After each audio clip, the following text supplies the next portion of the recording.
I feel so nostalgic. The first show I ever reviewed was Legendary Defender Voltron, and I reviewed it all through both Season 1 and 2. As we start with Season 3, let's see if it's held up anywhere near as good as it was. Welcome to the heart of the stories we tell. My name is Rob, and tonight I will be reviewing Voltron Season 3, the first episode. The episode was entitled Changing of the Guard, but in my mind, it should have been entitled, Oh my god, this is awesome! Because I have to say that throughout all of this, one of my favorite parts about the show is that even though it's about a giant robot fighting giant monsters, they go out of their way to say that sometimes giant robots fighting giant monsters won't win the war. That's what Voltron Classic missed out on. That's what Power Rangers missed out on. You can't fight a war against an enemy if all you're using are giant super weapons. Maybe the writers of this show should have advised the Empire. Alright, either way, Voltron's still awesome, we still get the giant robots, and last season all I kept saying was how much I wanted to see Lotor. Well, guess what we get to see right away in Episode 1. My father built our empire on the bones of his enemies. The universe can no longer doubt our strength, while those who continue to stand against us will be crushed.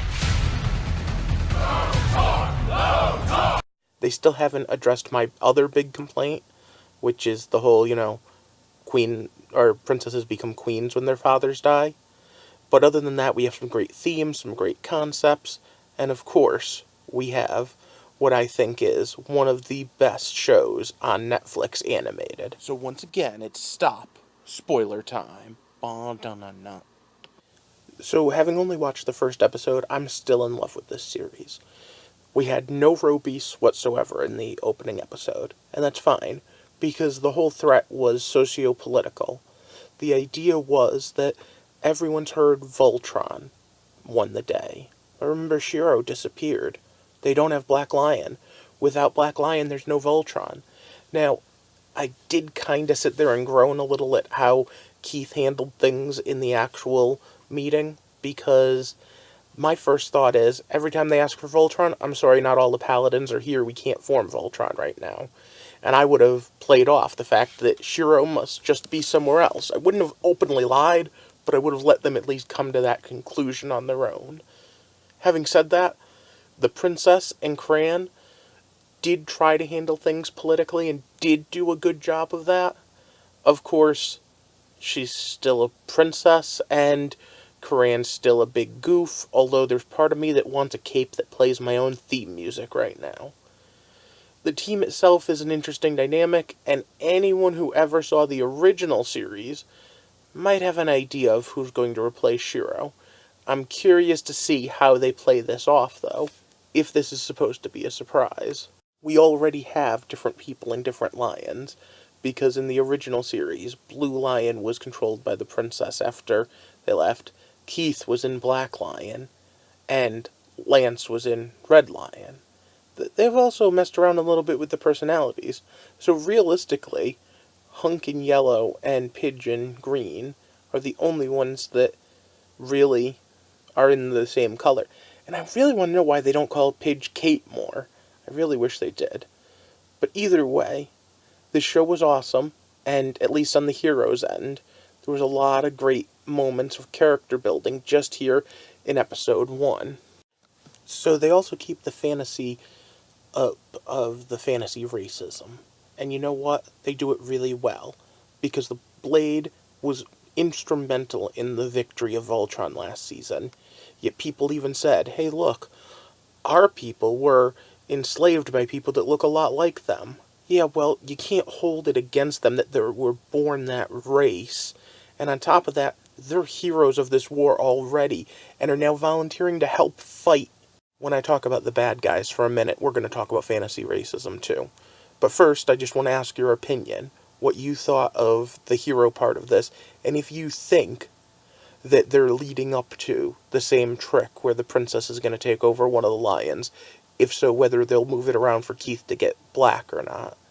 My real question, though, is, with all the fantasy racism stuff, could we be seeing a Galron in Black Lion? Just an interesting idea, and I'm curious what you think. In the meantime, this is how the episode ends. It may be difficult for us all to accept, but it is time to think about finding a new pilot. Shiloh was the Black Lion, and until we find him, there But is not no where my Voltron. review ends, because at the end of the day, we still have Hagar trying to pull the wool over everyone's eyes, and her generals believing that she already knows that Zarkon's doomed. And we have Lotor come in, and Lotor is actually pretty awesome. He delivers this great speech about how we're going to help other people get lifted up, and we're going to fight right. And the fantasy racism there, too. He's obviously a half-breed, and so are all of his generals. And I'd like to point out, because it's kind of obvious, all of his generals are women, too. I wonder how much fantasy sexism is coming in here. I don't know anything about these generals yet, but I'm hoping they're going to be badass individual characters and not just throwaways. We'll have to see as the season goes on. Did you notice the cat? The cat was a good throwback to the original series, too. But okay. So far, I'm happy. I'm going to watch some more episodes on my breaks from work today, and maybe binge enough tonight to see what's going on. I'll put more reviews up as I get the chance. I know that some of the people that have reviewed earlier episodes, like Charlie over on Emergency Awesome, isn't planning on doing this, so I hope he gets a chance to see my reviews. There's only 7 episodes this season, so it shouldn't take as long. I should have them all up by this weekend being over. But if not, expect to see at least some more as we go along. I am interested in how come the last episode is named The Legend Begins. But for now, I need to ask you to like, share, and subscribe to this channel if you like my insane ramblings. Of course, enable the alerts if you subscribe so that you can get all my content.